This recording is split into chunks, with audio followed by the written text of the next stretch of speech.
I think, this baby step has kind of given us the confidence. I said we started with 25 acres, the next one was 50. I can imagine that being increased fairly easily now that we've seen the results. So, I think it's just really exciting. It's just really nice to have, a positive and a solution to something that was looking like it was going to be a real problem. The Biological Farming Roundtable podcast helps farmers explore innovative, low-input, regenerative and profitable farming systems. The Biological Farming Roundtable is sponsored by Nutrisoil, an award-winning biological liquid fertiliser made from a big worm farm. Nutrisoil's purpose is to empower farmers to produce life-enriching food. Today, Shelley and I begin a journey with Kahuna farmer Jodie, who is a passionate and energetic dairy farmer who believes there's a bright future for agriculture. Jodie speaks about the silver lining found in adversity and challenges which have rocked her entire community. Through necessity to manage risks, their family are taking baby steps in protecting their most valuable asset, their soil. Jodie speaks about the changing expectations on food producers, the impacts of government policy on communities, and the passion she has for reconnecting the city with their country cousins to ensure we are all headed in the same direction for productive and environmental outcomes. This is our conversation with Jodie. So great to have you on the show today, Jodie. Thank you. Yes, nice to be here. Wonderful. Can you tell us a bit about your farm, where it is and what you produce? Yes, we are located in Kahuna, which is northern Victoria. We are dairy farmers. We run a 400-cow dairy farm here, which is an irrigated property. We do have some dry land, but the majority of our property is irrigated. Yes, so we milk 400 cows and run 200 replacement heifers as well. And we're also got a very small beef herd at the moment, which we're building up. You have recently considered starting to use cover crops and some biological products. What made you look into something different for the dairy farm?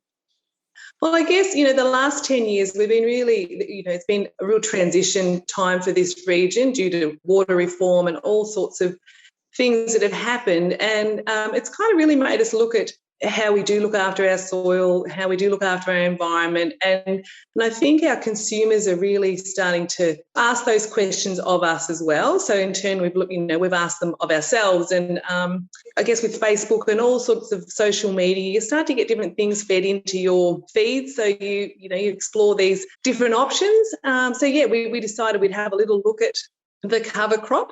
I actually saw the movie 2040 on a flight home from Perth when we were allowed to travel. And I was really amazed that this really interesting guy came on, Colin Size, and then lo and behold with Grant Sims from Lockington. And I thought, wow, this is, almost a sign that this is, and I had been kind of looking into it anyway. So all of a sudden I had this local contact, which I could start to investigate a little further. And then I went to a day where Grant was speaking and really sort of moved on from there. Do you think the changes to the water reform is definitely a major contributor to your farm needing to change practices for survival? Absolutely. We really need to go for those water efficient crops. We need to be looking at how do we make our soil hold moisture more. And I think that was what really got my attention in that movie, 2040, was they did a demonstration of different organic matter of different levels in different soils and just what it would hold in water. And I thought this is something that's really important for us moving forward. It's, how do we look after our soil and get the most production out of it without damaging it and by being the most water efficient. So I guess that's what's led us down to trialling these cover crops. Yeah, and so far. Fantastic. Well, I guess that's one of the, Jodie, you and I have been banging our heads for a little while because we both have the same philosophy that, and this is your hashtag, which I'm pinching, farms are for wildlife too. So we know that farms can support ecological outcomes, and water reform has, been frustrating for us because we both see farms as being the key to long-term sustainability. So I guess there's a silver lining of water reform. It's driven you probably a little bit to this process to really examine your soils and what you can do for that long-term sustainability of your farming system. Yeah, absolutely. They always sort of say out of, adversity comes, opportunity. And I guess I am a cup half full kind of person. So it does make sense that if we can, A, do something that benefits our business, B, can sort of almost protect us when, in drought, and as well as, having benefits for the environment, absolutely. My other hashtag is that every irrigation farm is also a micro wetland. Yep. And collectively in Victoria, they make up the biggest wetland. So, it makes sense that we've got this dual purpose water. It provides environmental benefits for all the native species that coexist with our primary production here. And so if we can enhance that by adding cover crops, which increase your biodiversity and reduce the use of chemical sprays and go for more for a biological approach, then I think, that's a great outcome. Jodie, I love these positive steps that you're taking. I think the water reform has crippled a lot of farmers, but you have sort of taken that opportunity to go, well, what can I do? How can I work in this space? Have you had support from your thoughts about how you're going to change your farm or the family farm? As in support from... Tell us, I guess, with your farm, who's the decision maker? Are you making decisions with other people, or are you able to make your own decisions there? Well, my husband and I are in a partnership here, so it's definitely a joint decision. And we've also got our son has joined our team now, so it's a three-way split. And our daughter's, she's quite involved as well. She lives away now, but she does like to come back. But yeah, so basically we do make our own decisions. We've recently purchased a new parcel of land, which has kind of given us the opportunity and a little bit more breathing space to trial different things, which is kind of exciting, a little bit scary, but kind of exciting. So, that's given us the opportunity to put, say, 50 acres or 100 acres aside and really have a little experiment with these cover crops. And my son, who was probably a little bit sceptical, is pretty excited about it, I think. So that's been a real positive, being able to turn someone who was very much down the conventional line, seeing the results. And he was also really impressed with the moisture in the soil after, once we cut it for hay. That really impressed him. So I think he's really looking forward to seeing what that soil looks like next year when we plant something, else in it and see how it responds. Tell us about what you have done. We've trialled the summer species cover crop, and that was really a really fun crop to grow, actually. It was in the depths of the COVID pandemic last year in 2020, and everything was a little bit dark and gloomy here, and yet our area has been quite traumatised by the water reform. So, there's quite a lot of negativity around farming, and especially irrigation farming, and then add to that dairy farming. So we trialled this little crop which had sunflowers in it. And so over the summer of 2020, we had this beautiful little 25 acres of gorgeous cover crop which had these sunflowers. And fortunately, the cattle that we had in there loved everything else in the cover crop except for the sunflowers until their little seeds went black. So we got the most use out of these beautiful sunflowers for the whole of the summer, and they were absolutely a talking point for our region, and people were going for drives and taking photos in them, and we were giving bunches away, and it was really quite a nice little bright spot in a bit of a dark period. So, and not only were they doing great things for our soil, it was sort of doing great things for our soul as well. So that's kind of really nice. That's so important to have that for a community that's really been, up against it for quite a long time. So that's a great gift to give your community. Yeah, it was, and it was a real shame because I was thinking, gee, if we weren't in this pandemic, I would have loved to make an event out of that, like, a Sunflower Sunday or something. And that's not to say that won't happen. As soon as we can, I think, there's going to be a real need for that regrouping, a group hug, and what better way to do it around a field of sunflowers. So even Tom is now driving. He said, I wonder if we could do a full crop of sunflowers. So, it's just really interesting that when you've always done, a similar thing, it's really exciting to have new opportunities and as I said, out of adversity comes some opportunities, and they're things that we're doing now that we possibly wouldn't have even considered. How do you think your cattle found the new species that you were planting? Do you think that they did just as well or better? Look, they certainly came out of that cover crop beautifully shiny. They didn't chase you around looking for other feed. So it did hold them for quite a long time, which was terrific, and not having to hand feed them was absolutely fantastic. The other benefit for that was there was some trees in those paddocks that would have died otherwise. So that was another reason for putting a summer crop in and getting dual purpose. It kept those trees alive, and which is also a really important part of our environment here is our trees, and farms are a pretty good place to put them. And yes, so it was a dual purpose thing. So the cattle did great. We didn't have to use any chemicals. I was a little nervous because there were so many insects and butterflies and moths, and it was right next to our corn crop. And I was a little nervous, thinking, oh goodness, I wonder if this will attract something that will be detrimental to our corn crop. But absolutely the opposite. We had no issues with our corn crop, and we certainly didn't have any issues with the cover crop being attacked by any insect that was detrimental to it. So it was kind of cool to sit down in amongst those cover crops and just to look at what was going on in there. It was, there was ladybugs and you name it, they were in there. It was very good. What about underneath the soil? Did you have a look? Yeah, at the root mass, because there was turnips and all sorts of things. So you've got, as I said, we're really, really keen to see, what impact that's going to have. And it's certainly growing a beautiful crop of vetch at the moment, where we had the summer crop. And where we planted our winter species, which is still growing now, and we've just harvested some for silage, and we've got young calves grazing on the remainder of it. As we said, the moisture retention in that was amazing.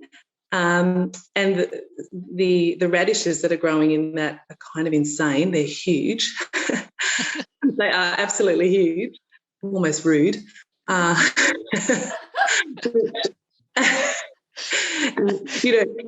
when we pulled those up, there was, all the vetch had lovely little nodules. You probably know the proper name for them, Shell. I'd call them nodules, definitely. Nodules, which is they're the ones that hold all the nitrogen. So, and that area of our farm was possibly some of our poorest ground. It's in the past had salinity damage. It's recovered from that now, but it is probably some of our most fragile ground. So we thought, what better tool to put on that than to put the cover crop and hopefully increase that organic matter, and we'll be able to see what it does next year. But it's certainly held a lot of cattle. The calves loved it. They're looking really good. So, no, all positive from here. What would you have done with that paddock had you not put the multi-species in? It probably would have gone into like a cereal, which is, very monoculture, possibly would have had, some herbicides put on it to spray out barley grass and those sorts of issues that we have here. Whereas early in the establishment of the cover crop, there was a few little holes in some of the leaves, and my son said, I think, we should possibly spray that. And I said, well, that's an area where we're not using traditional conventional sprays. So we waited, and it completely healed itself. We applied the Nutrisoil and TM foliar, and it outgrew any sort of bug problem whatsoever. There was no damage of any sort of significance. So that was a really nice experiment, just to wait and see, what you can do by letting nature look after itself. And it looked like it did. So that was great. Do you think after using that summer multi-species that you could reduce your synthetic fertilisers for the following crop? Yeah, well, you would hope so, I'm not 100% sure what they have put out on. I don't know that they'd put any, actually. So that, yes. Yeah, and especially with planting vetch, it kind of does its own thing as well. So, yes, hopefully, that is the aim. If we can come up with a system where we can reduce your chemical sprays and your synthetic fertiliser, it's got to be a win-win for everybody. And I think our consumers are going to, they're demanding it. And I think in time that, I think Roundup and those sorts of chemicals will be banned anyway. So I think, let's get on the front foot and start working out how to farm without them. Absolutely. What's your plans after the vetch? That area is where my nephew's actually getting married, and his partner last year, when she saw the sunflowers, said, "Oh my God, they look amazing. Could they be there when we get married?" Which they were getting married. They were getting married in October, and we said, "Yeah, no, that's not possible." But now, of course, with COVID, that's been postponed to March, and we go, "Well, now we can chat because you could have a field of sunflowers." So, we're keen to go either do another cover crop or trial something like straight sunflowers and maybe take them out to seed. We've really just got to talk to some experts in that area. But yeah.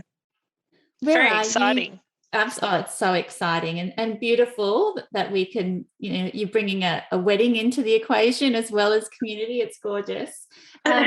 Where are you getting your help? So you went to that, you saw Cole Seiss, you saw Grant Sims. Did you go to an event at Grant's place or?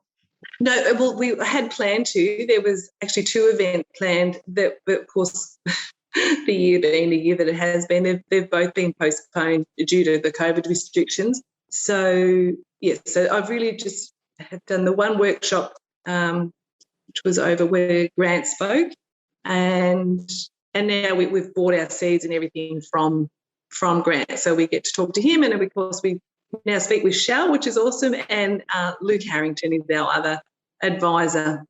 Yeah, okay. Are you feeling supported? Are you feeling confident that you know where you're going next and you know what you're looking for? Yes, yeah. And look, as I said, we're really just feeling our way with it. So it's great to have Luke on board. He comes out, when he can. And once again, that's been interesting just because of the year that we have and being in different states. So we haven't sort of seen as much of each other as we probably would have liked. But, yeah, very supported. Yeah, terrific. Wonderful. And do you think that in time you've got further steps to go, or are you sticking with these multi-species? Where do you see this heading?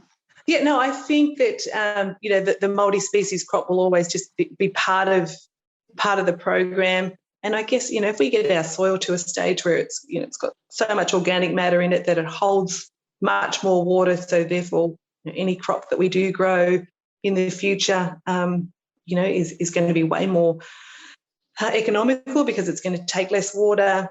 Hopefully you've got a better biodiversity in there. So, if you've got all the right insects controlling the bad insects, you increase your bird life, which in turn will hopefully also control, your insects. Insects only attack unwell crops, apparently. So if we can, get our crops healthy enough that insects will move on by, then that's all, it's got to be terrific for not only our hip pocket, but of course the food that we're producing. Do you think that there's been any mental challenges in this shift for yourself, your husband, or your kids?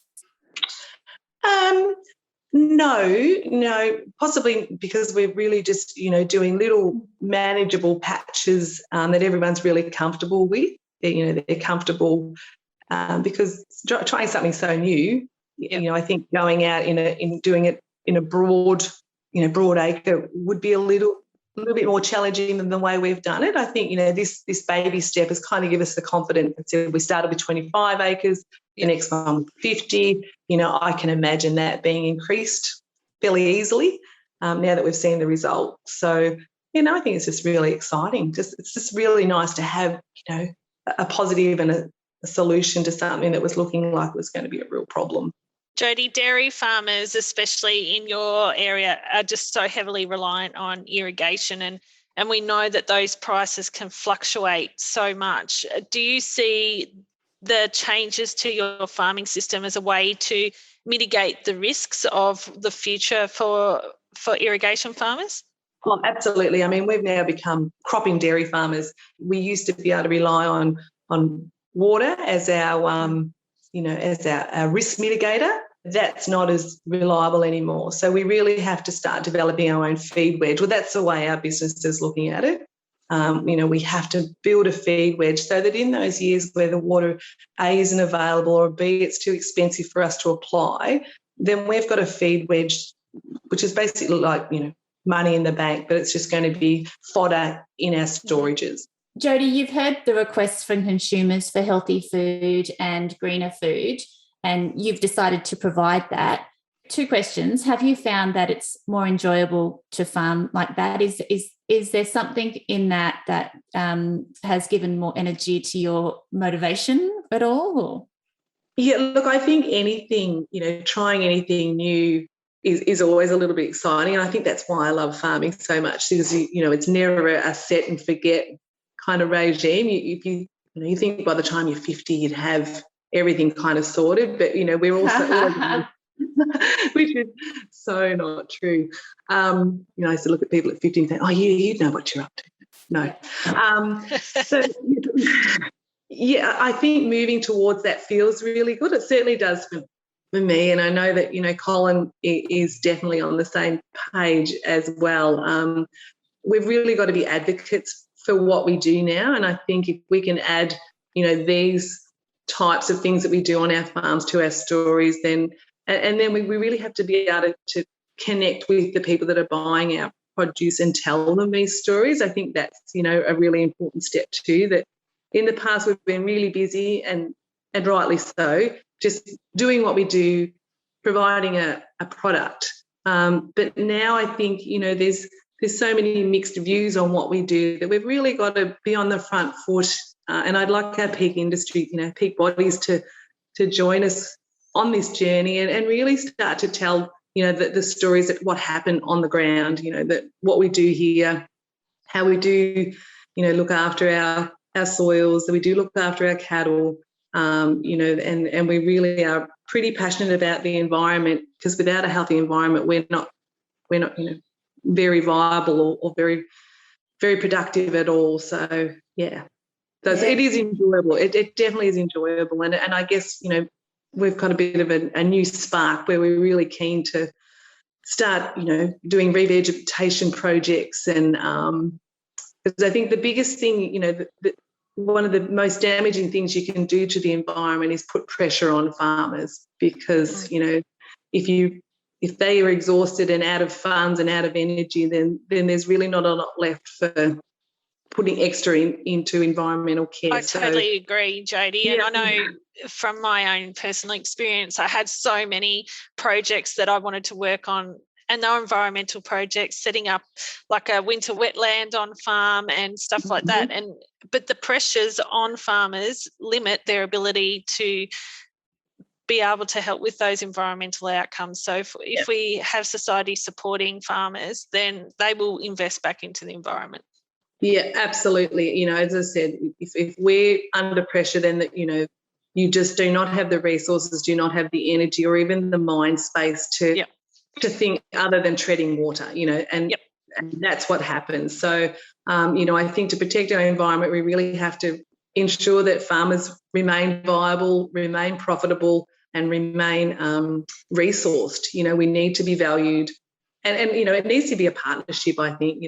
I'm really about let's get everybody on board here, because, as farmers, we actually, privately own, I know in our catchment is 86% of the environment is actually privately owned. So I think, what better way to make an impact and improve that is to work with those people who own that 86%. Exactly, yep.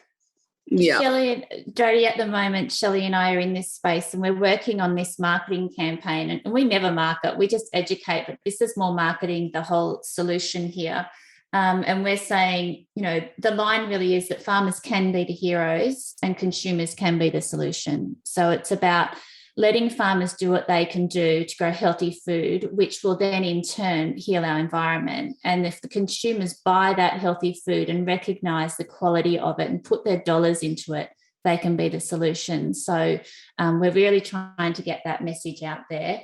I love that you talked about peak bodies and that they're listening. Do you have a voice with them? Are they listening? Where are the places you can get this message out there? Yeah, look, I think ever so slowly I can feel the wheels turning. I mean, Shell and I have been on this little journey for a while now.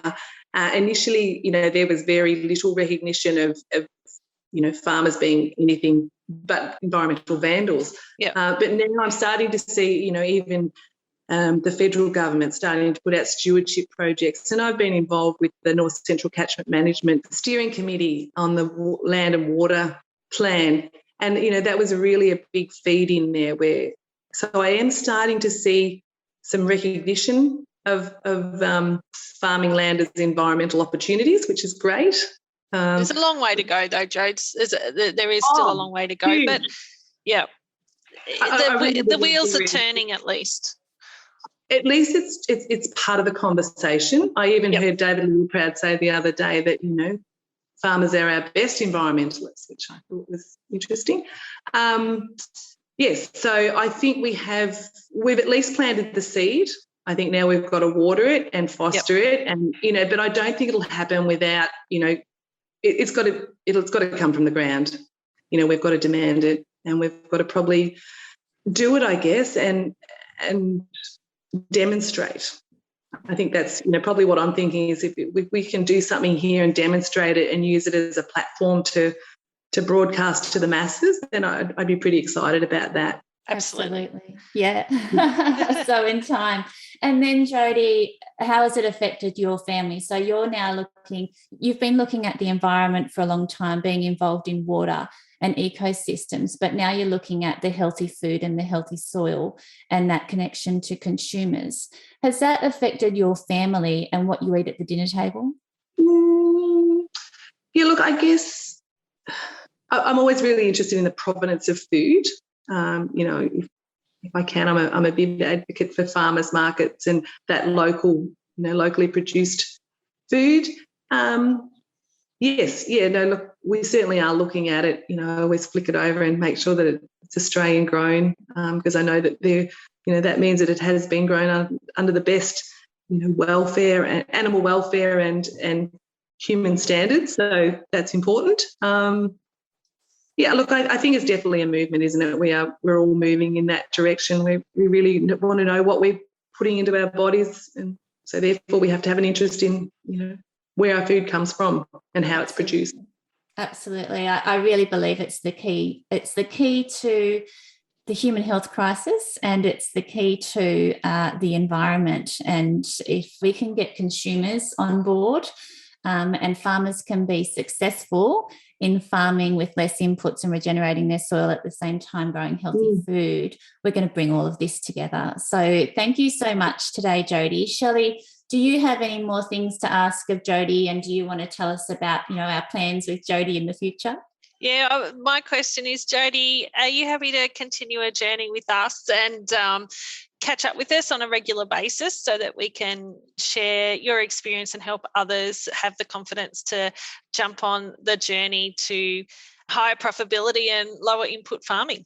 Yeah, for sure, because, I know as a business we've certainly, this is very new to us. We've always been very conventional farmers. So, I'm excited about starting the journey and definitely sharing it with you guys, and because we really are, we are starting at the beginning. And so I guess this is a way to see how it all pans out. So absolutely awesome. On board with being part of the journey. So cheers. Yay. Thanks so much, Jodie. Yeah, thanks, Jodie. We'll catch up again. Sounds great. Please follow the Biological Farming Roundtable podcast. Share it with your friends and networks. I'm Nakala and I work at Nutrisoil, a liquid biological fertiliser made from a big worm farm whose purpose is to empower farmers to produce life-enriching food.